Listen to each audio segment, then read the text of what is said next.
وہ مومن ہے جو نیکی کو پھیلاتا ہے، بلائی کو پھیلاتا ہے، اس کا سبب بنتا ہے۔ اللہ کا قرآن یہ اعلان کر رہا ہے، آیت نمبر 71 سورہ توبہ 9واں پارہ، والمومنون والمومنات بعضهم اولیاء بعض یامرون بالمعروف وینہون عن المنکر۔ مومن مرد اور مومن عورتیں ایک دوسرے کے مددگار ہیں، حکم کرتے ہیں نیکی کا اور روکتے ہیں برائی سے۔ مومن کی پہچان بتائی گئی کہ وہ نیکی کو پھیلاتے ہیں اور برائی سے روکتے ہیں، یہ مومن کی پہچان۔ اور جو برائی کو پھیلاتے ہیں، نیکی میں رکاوٹ بنتے ہیں، اچھائی میں رکاوٹ بنتے ہیں، ان کے لیے قرآن کا کیا اعلان ہے؟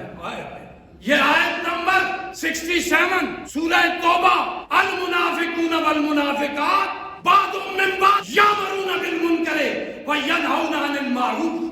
قرآن مجید کی آیت ہمیں جھنجھوڑ رہی ہے۔ منافق مرد اور منافق عورتیں حکم دیتے